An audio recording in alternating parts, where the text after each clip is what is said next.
ओम नमो भगवते वासुदेवाय।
वशिष्ठं शक्यं च तत्पुत्रपराशरं च व्यासं शुकं गौडपदं महन्तं गोविन्दयोगीन्द्रमहाशिष्यम् श्रीशङ्कराचार्यमहास्य पद्मपादं च हस्तामलकं च शिष्यम् तन्त्रोटकं वाद्यकारवन्यान् अस्मद्गुरुं सन्तभगवान् श्रुतिस्मृतिपुराणानामालयं करुणालयं नमामि भगवत्पादं शङ्करं शङ्कराचार्यं केशवं बादरायणं सूत्रभाष्यकृतौ वन्दे भगवन्तं पुनः पुनः। नित्यं शुद्धं निराभासं निराकारं निरञ्जनं बुद्धबोधं चिदानन्दं ब्रह्म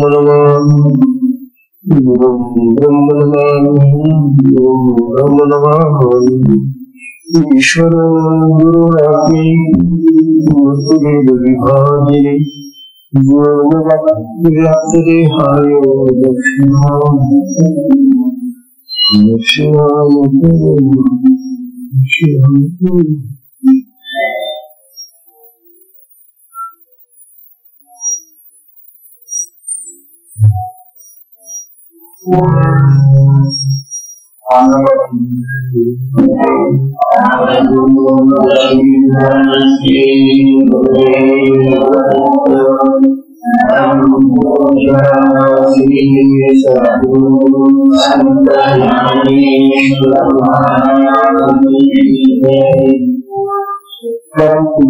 श्री सद्गुरु संत ज्ञानेश्वर महाराज साधकांचे मायबाप बालयोगी आणि भगवान श्री स्वतःला ज्ञानवा काय थोडा काळ भगवान श्री कृष्णांचा जन्मदिवस आणि संत ज्ञानेश्वर महाराजांचा जन्मदिवस दिशा या दोघांची जयंती होती. असं निश्चित घडतं एकाच त्याच्यामध्ये विष्णूचा अवतार होतो विष्णूचा अवतार दोन अवतारांची कशी सारखी स्थिती आहे या दोन धर्मांचं महात्म्य आपल्याला कळणार.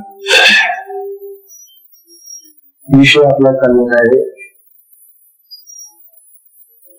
अमृतानुभव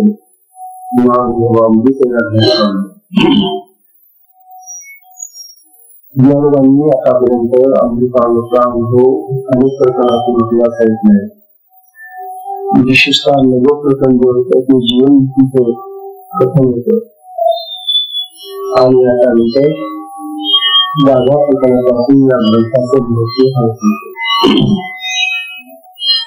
ग्रंथाचं हे महत्व सांगत असताना हा ग्रंथ किती साधकांना शिष्यांना जनतेला किती महत्वाचा आहे हे सांगत असताना जेव्हा त्या ग्रंथाचे जे महात्म्य आहे ते माझे नाही ते मी निर्माण केलेले नाही तो ज्या ईश्वराचे ग्रंथ ते माझ्या सद्गुरूच आहे असे ग्रंथाचा ग्रंथाचा जो कर्तृत्व भाव आहे तो आपल्याकडे घेतला आणि म्हणूनच काल आपण पाहिलं होतं परवा 8व्या अवधीमध्ये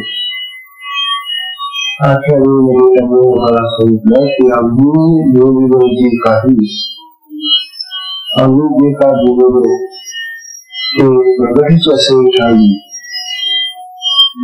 ज्याच्या संबंधी आम्ही आतापर्यंत निवेदन केलं ते आपल्या स्थानावर प्रगत आहे, स्थित आहे. मग स्वयंप्रकाशात आणि प्रकाशाने बोले, मग स्वयंप्रकाशात आणि प्रकाशाने बोले. जनता सांगत होते की आतापर्यंत ज्या आत्मसिद्धाबद्दल धर्मसिद्धाबद्दल तुम्हाला सांगितलं ते आत्मसिद्धी बोलावं म्हणजेच प्रगत होईल असं नाही. आम्ही बोललेले जे काही आम्ही त्याच्या संबंधी जे काय तुम्हाला सांगितलं त्या आत्मस्वरूपाबद्दल ते माझ्या बोलण्याने प्रगत झालं असं होत नाही. मी बोललो म्हणून ते तुम्हाला कळलं असं होत नाही. प्रगतीची असे झाली और ते प्रत्यक्ष प्रगत होते. प्रगत म्हणून उघड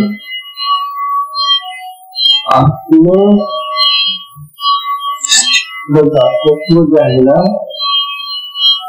ते आम्हाला काय वाटतं की झाकलेलं तिथे झाकलेलं का वाटतं पण आमच्या देहामध्ये आत्मा आहे, आमच्या देहामध्ये आत्मा आहे, आमच्या देहामध्ये आत्मा आहे.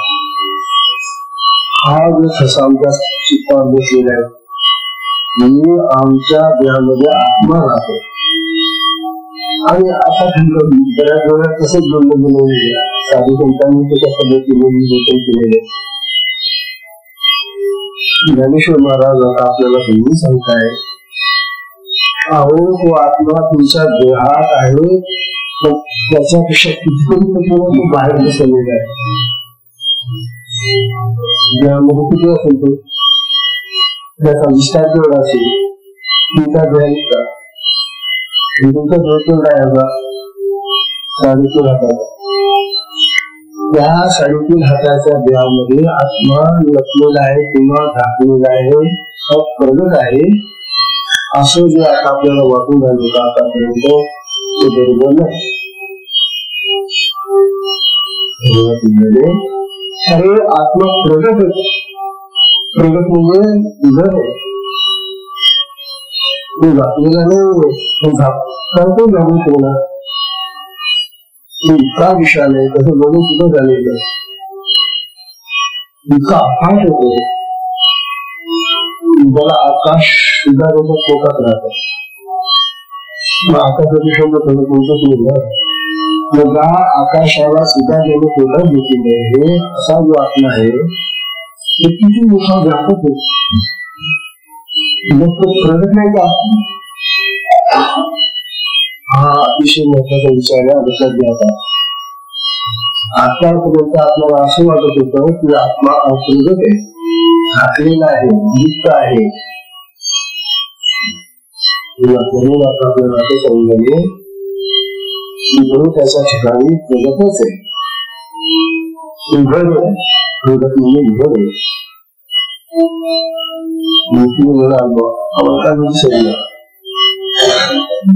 जो प्रगत असतो तो दिसायला पाहिजे.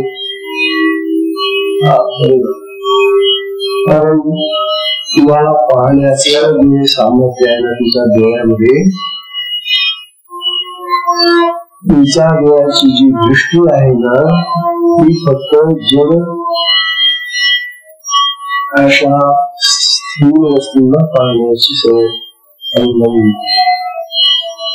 आता हे जड पदार्थ जे काही आहे आजूबाजूला इकडे पाहिलं की लगेच आपल्याला माहिती आहे बाकी आहे जे पदार्थ आम्ही पाहतो ते पदार्थ आम्हाला जड स्वरूपाचे दिसतात, स्थूल दिसतात आणि स्थूल दृष्ट्यांची पाहून ती रमते. आम्हाला सूक्ष्म दृष्टी आलेली नाही. तुम्हाला सूक्ष्म दृष्टीपेक्षा जी दिव्य दृष्टी आहे ती मिळालेली आहे. जी स्थूल दृष्टीतून दिव्य दृष्टी भगवंतांनी अर्जुनाला दिली, मग ते दिव्य रूप आपण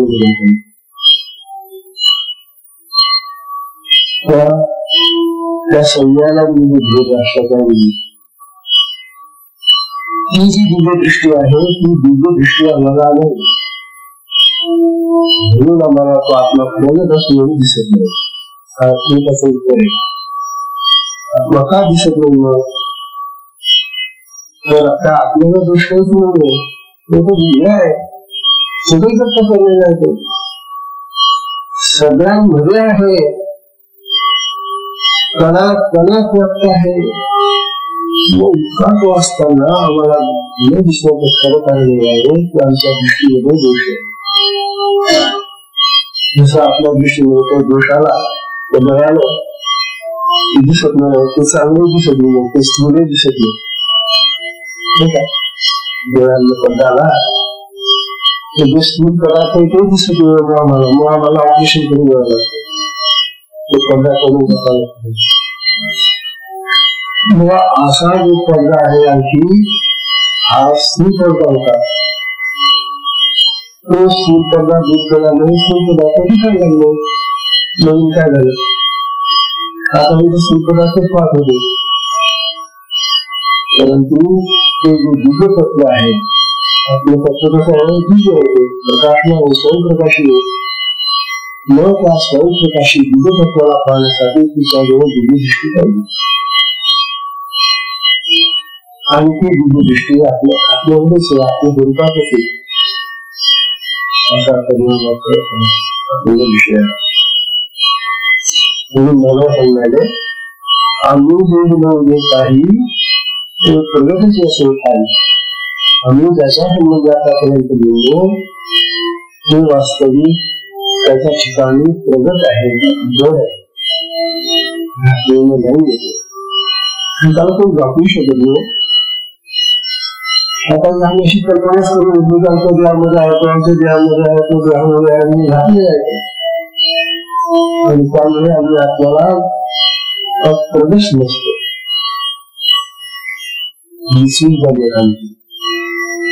आमची दुरुस्त करताय, आम्ही चांगले आचार्य वेळानं कसला प्रगत कसं दाखवलं आहे, म्हणजे सगळीकडे खूप कल्याण आहे. आणि ज्ञानवांना ते सगळीकडे का कसं नाही जाणून त्या आपल्या स्वरूपातून पाहत आहेत, त्या दिव्य दृष्टीने पाहतात. सगळीकडे तो आत्मा दिसतोय, जे सांगण्याला माहिती नाही. सांगण्याची दृष्टी अशी आपल्यासारखी होती. हा तो मोठा योगी समाधीपर्यंत पोहोचलेला होता, पण समाधीच्या पेक्षा ज्या ज्ञानाच्या अवस्था आहे त्या त्याला फक्त होत्या. म्हणून त्याला ती दिव्य दृष्टी नव्हती, ती आपली दृष्टी नव्हती.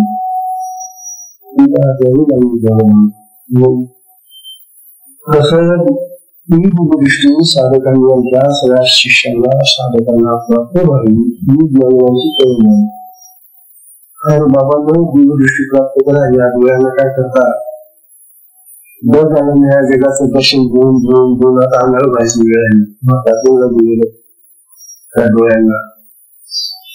आता जी दृष्टी पाहिजे आम्हाला ती आपली दृष्टी पाहिजे, आणि ती स्वयं प्रकाशी आहे, ती स्वतः प्रकाशित होते असं बोला. आम्ही दोन काही ते प्रगतीच असे काही, मग स्वयं प्रकाशा काही प्रकाश आलेला नाही. जो आत्मा स्वयं प्रकाशित आहे, स्वतः ज्याचा प्रकाश पसरतो त्याला आणखी कुठल्या तेजाने तुम्ही प्रकाशित करणार हो? देव इतरांना सगळ्यांना प्रकाशित करून राहिला, सगळ्यांना तेज देतो, सगळ्यांना प्रकाशित करतो. त्याला पाहण्यासाठी कुठला प्रकाश आणला तुम्ही आणखी? त्याला पाहण्यासाठी आणखी कोणतं तुम्हाला तेज मिळणार आहे? तेव्हा स्वयं प्रकाशाला प्रकाशित करण्यासाठी काही स्वयं प्रकाशित स्वतः बोलले त्याला असं ज्ञान होऊन जाईल. हा जो विषय होणारा हा अतिशय आपल्या जीवनाचा विषय आणि विशेषतः आपल्या साधकांच्या दृष्टीने इथे जगाला काही घेऊन नाही. कारण आपण आता सद्गुरूकडून साधना घेतलेली आहे, ही साधना आत्मशक्तीची जी शक्ती कुंडलिनी ती आत्मशक्ती आहे आणि त्या आत्मशक्तीच्या साधनेनेच आम्हाला दिव्य दृष्टी प्राप्त होते. आत्मस्वरूप प्राप्त झाल्यानंतर आपण त्याबद्दल प्रगत होतो. म्हणून ज्ञान आपल्याला समजावे हे जे सगळे ग्रंथ आहेत, बाकीचे वेद आहेत, उपनिषद आहेत, आणखी काही ग्रंथ आहेत, हे सगळे ग्रंथ जे आहेत ते आत्म्याचं स्वरूप तुम्हाला शब्दांनी समजून सांगतील. शब्दांनी सांगतो ग्रंथातून काय करायचं. ग्रंथ म्हणजे काय असतात? ग्रंथ म्हणजे शब्दांनी निर्माण केलेली संपत्ती. तेव्हा वेद हे तुम्हाला आत्म्याचं ज्ञापन करतील, आत्मा समजून सांगतील, ज्ञान देतील, पण आत्मा प्रगत न करणार.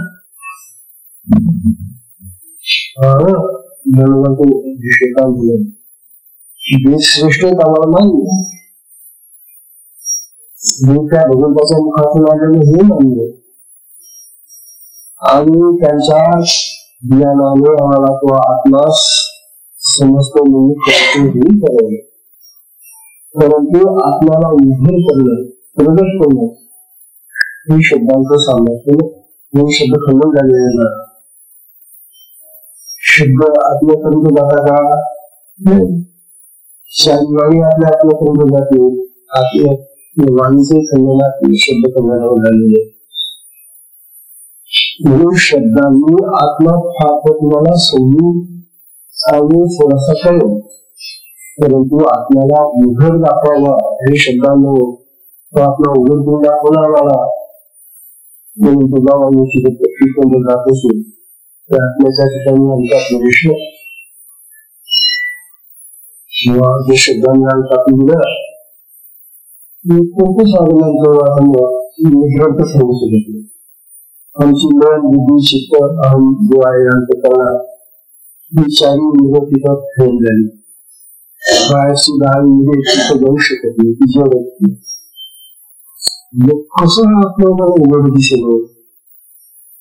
मग आपल्याला उघडताच असेल ज्ञान म्हणतात, त्याच्यासाठी तुम्हाला ती आपली दृष्टीची आणणार पाहिजे आणि ती आल्याशिवाय तुम्हाला तो आत्मा प्रगत दिसणार नाही. किंवा जसं काम तिकडे तो आत्मा दिसेल.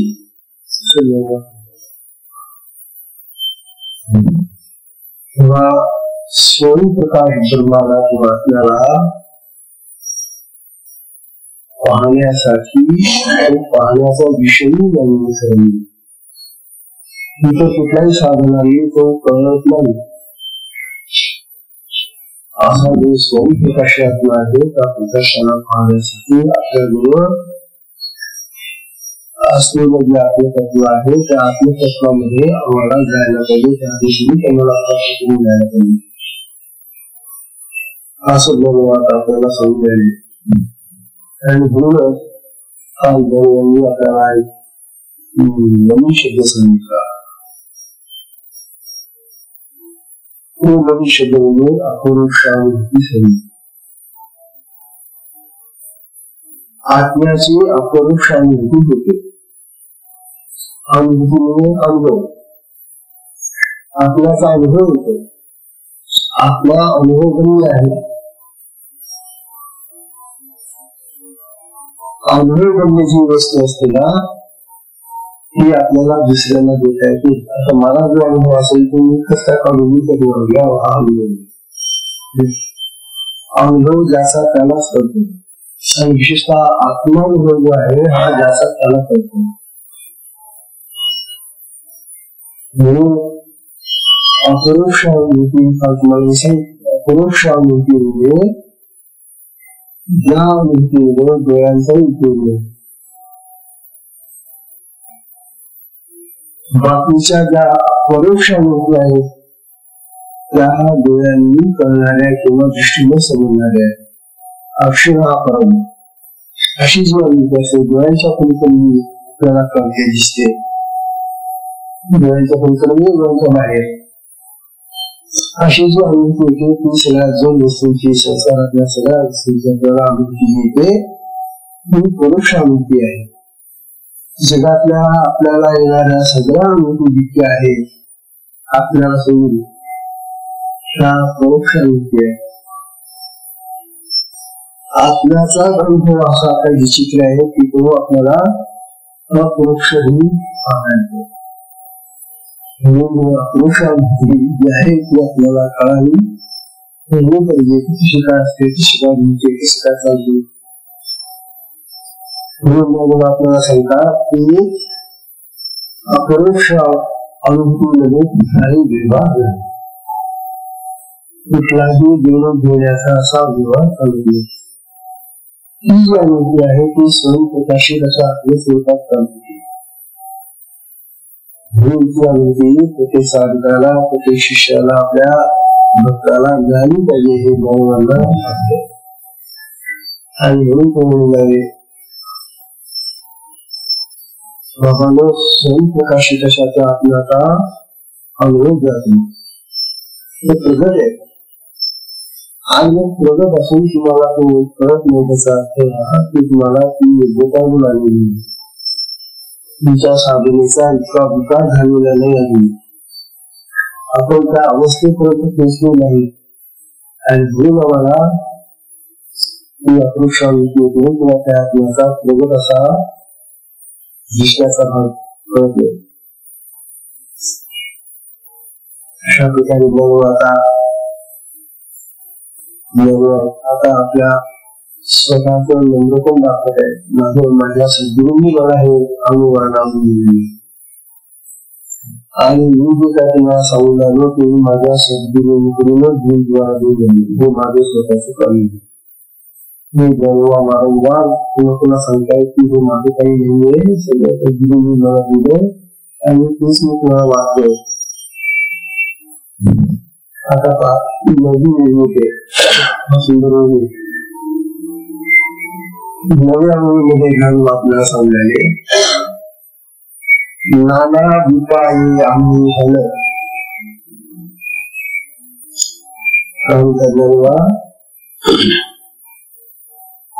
नाना उपाय आम्ही हल किजून तुम्ही पाहून नाना उपाय आम्ही हल किजे ते पाहून तरी काय जन दिसतेना तरी काय जन दिसतेना श्री कृष्ण विचारले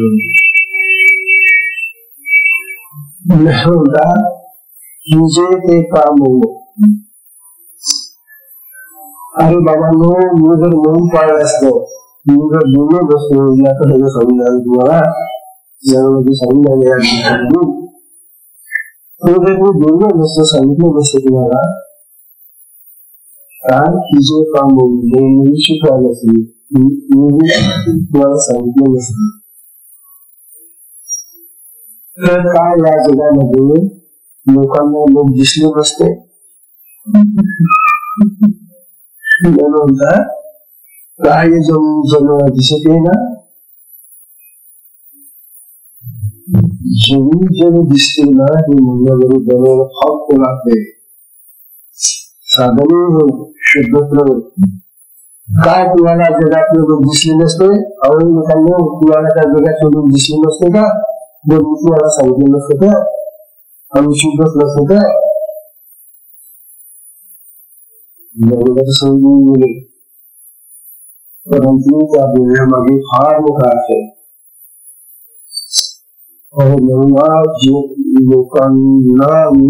लोकांना पाहिलं असतं लोकांना जन्म आणि तर आम्ही लोकांनी इतर लोकांना पाहिलं नसतं का जर मी बोलणं दिसते तर तुम्ही बोलल्यामुळे काय आम्हाला जग कसं दिसलं कसं नाही दिसत हे तुम्ही हे बरोबर मला कसे आपला जन्म मला सांगायले आणखी एक गोष्ट मी का बोललो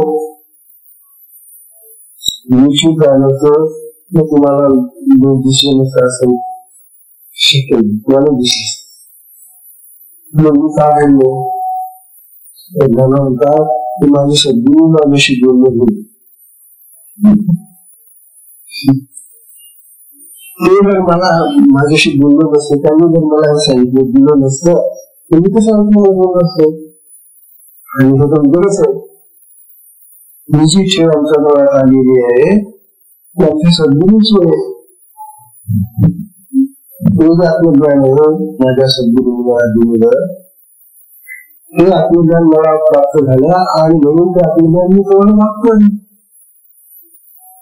तेव्हा यामध्ये माझं काहीच नाही माझ्या सद्गुरूच मला बोलत नसतं तर मी कोणाला सगळ्या झालं असतो बसलं असतो शुभ राहिलं मी बोललो नसतो या ठिकाणी आता जन्माचा भाव आहे तो आपल्या सद्गुरूच्या प्रती असलेला आदराचा भाव माझ्या सद्गुरूमुळे मला हे सगळं करावं लागतं माझी सद्गुरूच हे करतात त्यांच्यामुळे करावं लागतं म्हणण्यापेक्षा तेच माझ्या मुखातून येत होतात माझ्या हृदयस्थ असलेले जे आत्मराज आहे तेच माझे सद्गुरू मुस्कुरा गुरुला आत्म्याच्या ठिकाणी ठेवून ते बोलतात मला आणि गुरुला अशा भावामध्येच राहायला पाहिजे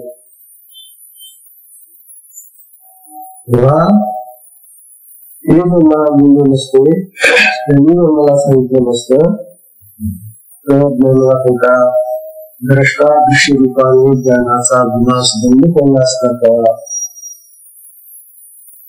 हा द्रष्टा दृश्यपणाचा विनाश जनांनी जनांना पाहणं लोकांनी इतरांना पाहणं म्हणजे काय लोकांनी इतरांना पाहणं म्हणजे लोकांनी एक द्रष्टा होतो दुसरा जन दृश्य द्रष्टा आणि दृश्य हा जो व्यवहार आहे जगामध्ये तो बंद करणार नसता हा वेगळा आता या आता आपण सुद्धा द्रष्टा आणि दृश्य या व्यवहारामध्ये आहोत द्रष्टा आपला आत्मा आहे खरं परंतु तो आत्मा आपल्या इंद्रियांच्या माध्यमातून काम करून जाणं शकतो देहाच्या माध्यमातून आत्मा काम करतो म्हणून जो भाव आहे मी कोण आहे मी जो आहे असा भाव आमचा असल्यामुळे तो आत्मराज आहे परंतु तुझं ना तुझ्या आत्मेच काम करून तुम्हाला खरंच नाही तू असं म्हणतोच नाही तुझा आत्मा आहे तू काय म्हणतो माणूस नाव गाव दिसतात तू जर देह आहेस आणि देहाची जी इंद्रिय आहे त्या इंद्रियांच्या माध्यमातून ती जगाकडे कोण जाणार मग तू जगाच्या दृश्याकडे पाहत असताना तुझी जी इंद्रिय आहे ती दृष्टा होता त्याची डोळे जे आहे ना त्या डोळ्यांनी सुंदर पाहतो जगातल्या सगळ्यांनी अनेक प्रकारचे नाम रूप आकार म्हणून हे जगाचं दर्शन आहे ते जगाचं दर्शन तुम्ही डोळ्यांनी पाहतो ना तुम्ही डोळा हा द्रष्टा बनतो आणि हे जगाचं दृश्य जगाचं रूप हे दृश्य बनतो दर्शन हा व्यवहार आमचा सदैव चांगला आहे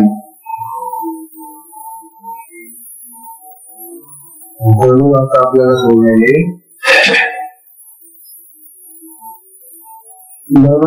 असं सांगायला की सूर्य प्रकाशित झाला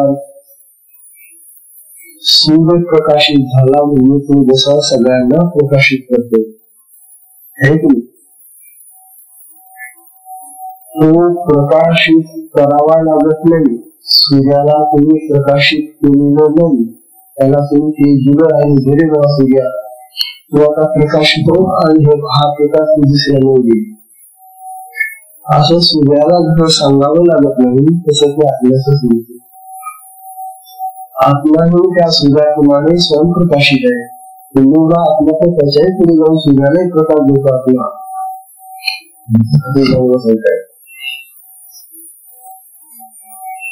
तेव्हा सूर्य प्रकाशित होतो आणि तो इतरांनाही प्रकाशित करतो. हा सगळा व्यवहार आपल्याला माहिती आहे. पण तुम्हाला माहिती आहे का, हे घुगड पहाटेपासून तर सूर्य मावळेपर्यंत डोळे मिटून असतात. घुगडाला दिवसा डोळे बंद करून झोपावं लागतं, बसण्यासाठी कुठेतरी, पण घुगडाला दिसत नाही. आता सूर्यप्रकाश झाला, सूर्य सगळ्यांना उजळला, सगळं जो दिसतंय सूर्याच्या प्रकाशाने घुगडाला दिसत का नाही?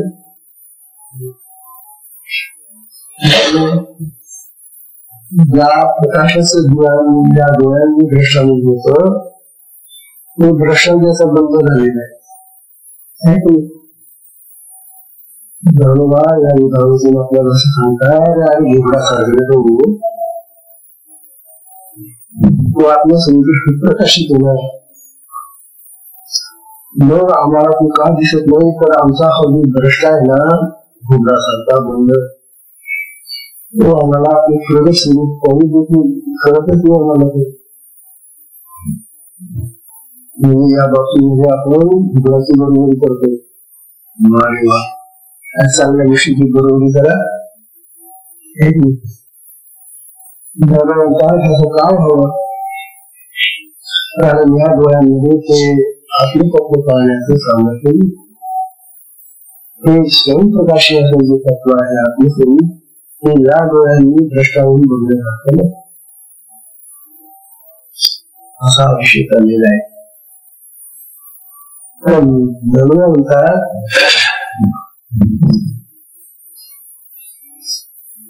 हा जो आत्मा आहे तो स्वयं प्रकाश आहे. आता कळलं आम्हाला, तुम्ही सांगता म्हणून आम्ही पाहिलं म्हणून आपल्या स्थितीमध्ये त्यांनी तो पाहिलेला आहे, म्हणून तो मोठा स्वयं प्रकाश आहे. म्हणून प्रकाश होण्यासाठी, प्रकाश पाहण्यासाठी प्रकाशानेच प्रकाश पाहावा लागतो. अंधारात तुम्हाला एखादी वस्तू शोधून काढायची असली तर दिसते का, सापडते का? प्रकाश नाही. अंधाराच्या जागी जसा प्रकाश नसल्यामुळे तुम्हाला हवी असलेली वस्तू जशी दिसत नाही, म्हणजे प्रकाशाने प्रकाशन होतं. प्रकाशाने आपल्याला बाकीच्या गोष्टी कोणत्या समजतात असे बरोबर सांगणार. पुन्हा एक गोष्ट पुन्हा लक्षात घ्या, प्रकाशाने प्रकाश करतो हे देखील सांगतात बरोबर. मग या जगामध्ये जर तो आपल्याला समुद्र प्रकाशित आहे, तर मग त्या प्रकाशाने आम्हाला का दिसेल ते आपले करतो. त्या प्रकाशाने हा जगामध्ये असलेला जो प्रकाश आहे त्या आत्म्याचा समुद्र पसरले होते, मग त्या प्रकाशाने आम्हाला का प्रकाशित होते असं विचार करणे. त्यांना सांगता, अरे जगाकडून तुम्हाला काय प्रकाशन होऊन जग जड आहे, हे कसं या जगातल्या सगळ्या वस्तू जेवढ्या आहेत त्या स्थूल वस्तू आहेत, जड वस्तू आहेत, आणि जड वस्तू ही प्रकाशमान नसते, म्हणून प्रकाशमान चेतन वस्तू असते आणि ते चैतन्य आपल्यामध्ये असते. म्हणून चेतनातूनच प्रकाशन होतं, विचारातून प्रकाशन होत नाही. म्हणून तुम्ही किती मृत्यूच्या लोकांना राहिली किंवा पायावर दुखत होणं, किती त्या देवाला सांगितलं, हे देव दे मला प्रकाशन देणं, मला दिसू देणं, मला कोण देणं, हे जे आहे आमचं सांगणं, आम्ही त्या मूर्तीमध्ये जे पाहतो ते चेतन पाहत नाही, तो जडत्वाचा आकार दिसतो मला, पाषाणाचा आकार आहे. आणि अशा त्या पाषाणाच्या आकाराकडे पाहून आम्ही त्या पाषाणाला प्रार्थना करतो की हे देवा आम्हाला ते करू देणारे, आम्हाला ते ज्ञान देणारे तू आम्हाला. मूर्तीमध्ये चेतना आहे बरं, परंतु ती चेतना आम्हाला माहिती नाही. पण प्राण प्रतिष्ठा करताना त्याच्यामध्ये प्राण ओतावा लागतो, चेतना द्यावी लागते. चैतन्य सगळीकडेच प्रसन्न मिळते, परंतु ती चेतना आम्ही पाहू शकत नाही. आम्ही फक्त जड वस्तू पाहतो आणि जड वस्तूला प्रार्थना करण्याने कधीही ती जड वस्तू आम्हाला प्रकाशित करू शकत नाही, असं ज्ञान आपल्याला सांगून द्यावे.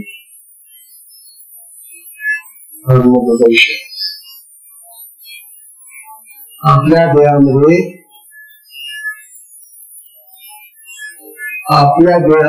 3-4 देह आहेत. अगोदरचा देह एकूण 4 देह आहे. 4 देहांनी आम्ही बनलेलो देह आणि त्यापैकी फक्त हा वसा देह आम्ही महत्वाचा समजतो. स्थूल देह आहे, जड देह आहे. या जडालाच फार महत्व दिलेलं आहे. तुम्हाला जगालाच महत्व द्यायचं तर मग जगालाच महत्व, त्या विचार दगड वगैरे त्यांना द्यायला महत्व.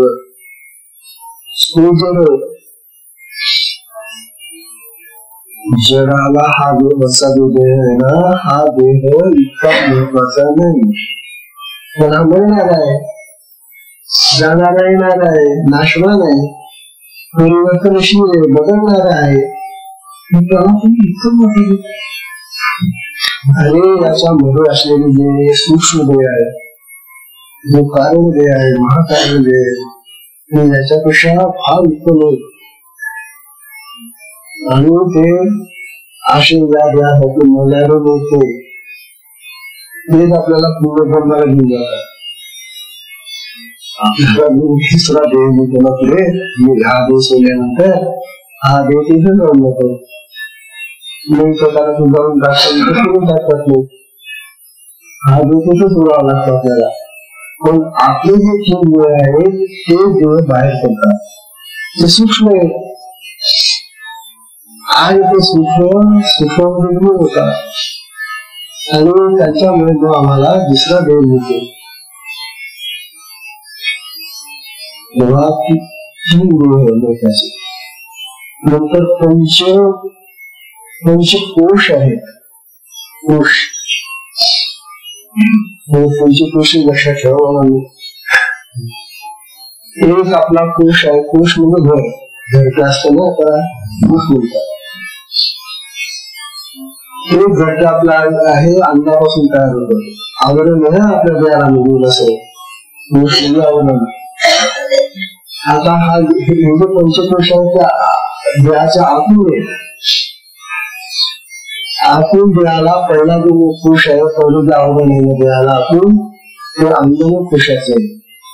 अन्नमय कोश म्हणजे आपण जे अन्न खातो ना, त्या अन्नाचा पापुद्रा या शरीराला त्याचा शोध बनलेला आहे, त्याला अन्नमय कोश म्हणतात. दुसरा प्राणमय कोश आहे.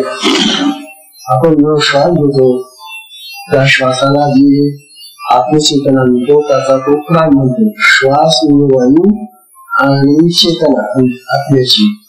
आत्मचेतना आणि वायू यांचा बनलेला जो त्याला प्राण म्हणतात आणि त्या प्राणामुळे कोश तयार होते, प्राणमय कोश. त्याच्यामुळे प्राण वाहतात, पंचप्राण. जसे तो 10 प्राण आहे, तो 10 प्राण आपल्याला त्या पंचकोशामध्ये सापडतात. त्यानंतर मनोमय कोश, आपलं जो मन आहे त्याचा स्वतंत्र कोश आहे, मनोमय कोश. चौथा आहे विज्ञानमय कोश आहे, तो बुद्धीचा आहे. ज्ञानाचा आहे, विज्ञानमय कोश म्हणतात. आणि पाचवा जो कोश आहे तो आनंदमय कोश आहे. त्या ठिकाणी आनंद राहतो, सुख राहतं, समाधान राहतं, आनंद भरलेला आहे त्या कोशामध्ये. असे हे पंचकोश आणि ते 3 देह, 5 आणि 3 8 झाले. या 8चं हे जे समूह किंवा जे संकलन झालेले आपल्या देहामध्ये गणना समजायले हे सगळे आत्म्याच्या भोवती पसरलेले. असं पद्धती आहे ना, त्या आत्म्याच्या भोवती सगळं गुंडाळलेले हे कोश, देह आणि जगत. आत्मा त्यांच्यापेक्षा वेगळा अलग राहतो. आत्मा त्यांच्यामध्ये जात नाही. आत्मा स्वतंत्र होतो. कुठल्या पुरुषाला हात लावत नाही ना कुठल्या देहाला हात लावत नाही. तेव्हा त्या 3 देहांच्या आणि पंचकोशाच्या अलग राहणाऱ्या आत्म्याचं स्वातंत्र्य काय नाही, तो त्यांच्यामध्ये गडबड करत येईल. म्हणून हा आत्मा त्यांना प्रकाशित करतो, त्यांना चेतना देतो. हिंदू देहाला चेतना देणारा, पंचकोशाला चेतना देणारा, शक्ती देणारा आहे, परंतु त्यांच्यावर दिसत नाही. असा काही प्रकार आहे. आता ज्ञानोबा म्हणतात हे पंचकोश आणि हे 3 देव तरी कशाने कळलं आम्हाला? यांचे ज्ञान आहे हे ज्या महापुरुषांनी अगोदर शोधला तो कुठल्या साधनेने शोधला तो पुन्हा सांगतात ज्ञानोबा की ते आत्मसाधनेनेच प्राप्त होतं. नंतर आपल्याला कुठलं शास्त्र असतो, कुठली दुर्बीण असतो, डॉक्टरांच्या दुर्बिणीने हे कोश करणार नाही आणि डॉक्टरांच्या दुर्बिणीने हे 3 देव करणार नाही. त्यांचं शास्त्र फार वेगळं आहे. मानसिक पसंत करायची हे 3 देव त्यांना त्यांची खूप माहिती आहे तुम्ही कुणा डॉक्टरांना.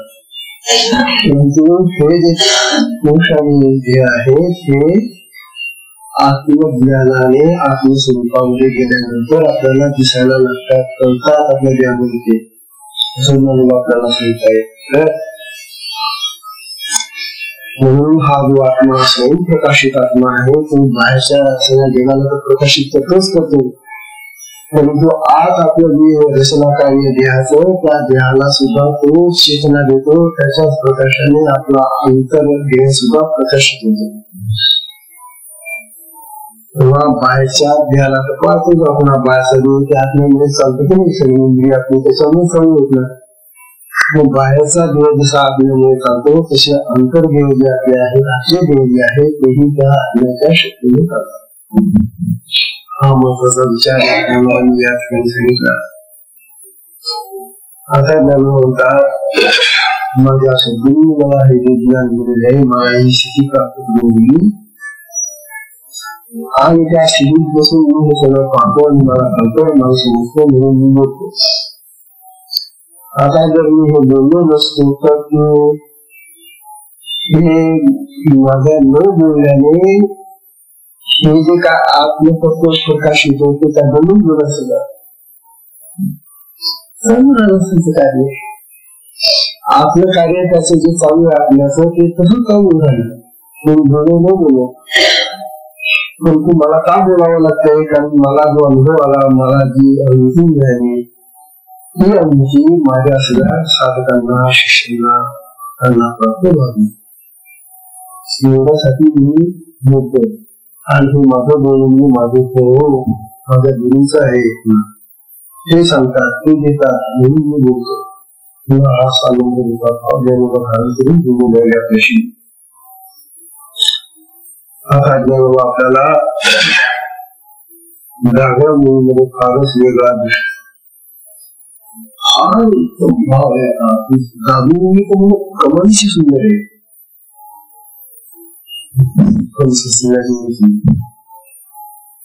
असं होतं मी ज्या वेळेला एखादी अशी अतिशय उत्तम असा भाग येतो त्यावेळेला शत्रूची काय ठेवा समझ तो बड़े उनका दावी हो गया, दादा का पुलापी दावी हो गया। जनाते जनी देखता दृष्टीची दृश्य तत्वता, दृष्टीची दृश्य तत्वता होनी न होनी आयता सिद्धांत, होनी न होनी आयता सिद्धांत।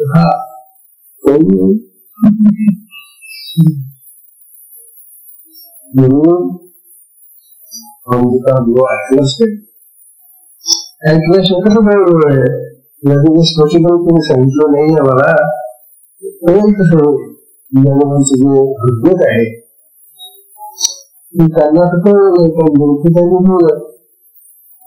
त्याचंही हृदय करण्यासाठी आपल्याला आणखी सांगणारा पाहिजे, आम्हाला ज्ञानाला सांगितले असं त्यांच्या प्रेरणेने बसवणं सुरू केलं जातं।